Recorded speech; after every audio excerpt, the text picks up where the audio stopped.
રાજ્ય સરકારના શિક્ષણ વિભાગ દ્વારા ધોરણ 6 થી 8ના પાઠ્યપુસ્તકમાં શ્રીમદ ભગવદ ગીતાને સામેલ કરાતા સ્વયં સૈનિક દળ દ્વારા ડભોઈ નાયબ કલેક્ટરને આવેદનપત્ર પાઠવી અન્ય ધર્મના પણ પુસ્તકો અંગે રજૂઆત કરવામાં આવી હતી।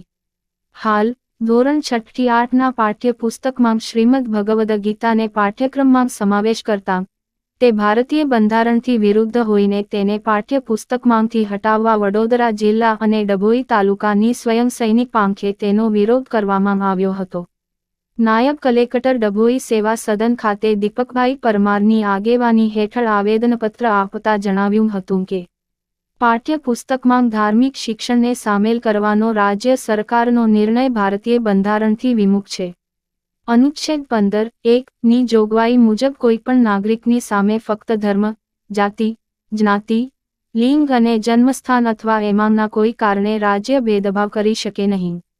એવી જ રીતે અનુચ્છેદ 25(1) મુજબ દરેકને મુક્ત રીતે ધર્મની માન્યતા, પાલન અને પ્રચારનું સ્વાતંત્ર્ય છે, જેથી કોઈપણ રાજ્ય ભારતના નાગરિક સ્વાતંત્ર્યને અડચણ થાય એ રીતે તેમની આસ્થા, માન્યતાના પ્રવાહમાં કોઈ વિક્ષેપ ઊભો કરી શકે નહીં। વળી અનુચ્છેદ 28(1) ની જોગવાઈમાં પણ જણાવવામાં આવ્યું છે કે રાજ્યના નાણાંમાંથી પૂરેપૂરી નભતી શિક્ષણ સંસ્થામાં ધાર્મિક શિક્ષણ આપી શકાય નહીં। આ રીતે સમાનતાનો અધિકાર, ધાર્મિક સ્વતંત્રતાનો અધિકાર અનુચ્છેદ 25મી 28 અને સાંસ્કૃતિક અને શિક્ષણ વિષયક અધિકાર અનુચ્છેદ 29 અને 30 માં પણ નાગરિકને પોતાની ભાષા, લિપિ અને સંસ્કૃતિ અપનાવવાનો અધિકાર છે। સરકારશ્રી દ્વારા પાઠ્યપુસ્તકમાં કોઈ એક ખાસ ધર્મના પ્રચાર પ્રસાર કરવાની નીતિ સ્પષ્ટ રીતે ભારતીય બંધારણથી વિરુદ્ધ હોવાથી ભારતના તમામ લઘુમતીને આનાથી નારાજગી સંભવી શકે છે એવો સ્વયં સૈનિક દળનો અભિપ્રાય છે। ભારત દેશ બિન સાંપ્રદાયિક દેશ હોવાથી સાંપ્રદાયિક કોઈપણ એક ધર્મને શિક્ષણમાં સ્થાપિત કરવું એ બંધારણીય અનુચ્છેદ અને તેના આમુખનું સરાસર ઉલ્લંઘન છે।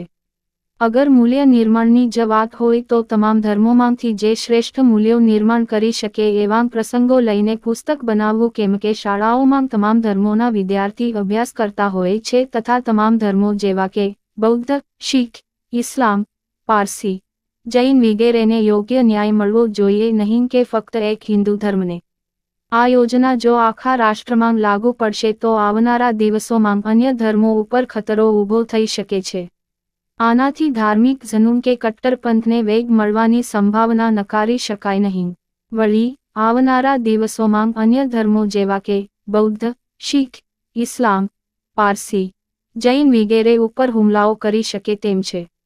તો આ પુસ્તક પરત ખેંચી અને સર્વધર્મના પુસ્તકો ખ્રિસ્તી ધર્મનું બાઇબલ, શીખ ધર્મનું ગુરુ ગ્રંથ સાહિબ, બૌદ્ધ ધર્મીનું ત્રિપિટક, પારસી ધર્મનું જનદ અવેસ્તા, મુસ્લિમ ધર્મનું કુરાન, જૈન ધર્મનું જૈન આગમોમાંથી ધાર્મિક મૂલ્યો અને સિદ્ધાંત સામેલ કરી પુસ્તક ભણાવવામાં આવે એવી માંગ સાથે સ્વયં સૈનિક સંઘના તમામ લઘુમતી ધર્મના હોદ્દેદારો સહિત આગેવાનો મોટી સંખ્યામાં જોડાયા હતા। રિપોર્ટર અફઝલ રજા ખત્રી, GPK ન્યૂઝ।